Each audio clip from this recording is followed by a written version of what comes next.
اعوذ باللہ من الشیطان الرجیم بسم اللہ الرحمن الرحیم السلام علیکم ورحمۃ اللہ وبرکاتہ۔ دوستو، ہمارے چینل کو سبسکرائب کرنے کا بہت بہت شکریہ، ہمارے ویڈیوز کو لائک کرنے کا بہت بہت شکریہ۔ دوستو، ہم آپ کے لیے شوگر کا ایک بہترین نسخہ اور آسان نسخہ پیش کر رہے ہیں۔ یہ آپ گھر میں آسانی سے استعمال کر سکتے ہیں، آسانی سے بنا سکتے ہیں۔ نسخے میں جو چیزیں استعمال ہوتی ہے وہ کچھ اس طرح سے ہے: گیہوں کا آٹا 100 گرام، گوند 100 گرام، جو 100 گرام، کلونجی 100 گرام۔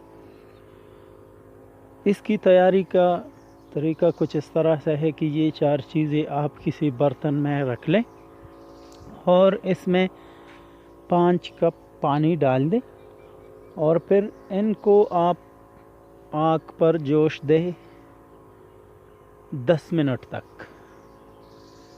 10 منٹ کے بعد آپ اس کو ٹھنڈا ہونے دیں۔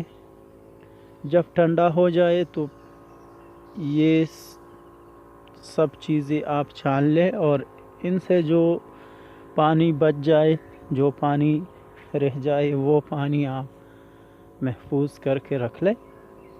اس کی استعمال کرنے کا طریقہ بھی کچھ اس طرح سے ہے کہ یہ پانی آپ صبح ناشتے سے پہلے نہار منہ چائے کی جو پیالی ہوتی ہے اس کی مقدار کے برابر آپ اس کو 7 دن تک پئیں۔ 7 دن کے بعد ایک دن یہ پانی پی لے، ایک دن ناغہ کریں، تو اس طرح 7 دن گزرنے کے بعد آپ اس کو پھر بوقت ضرورت استعمال کیا کریں۔ ہمارے ویڈیو کو دیکھنے کا بہت بہت شکریہ۔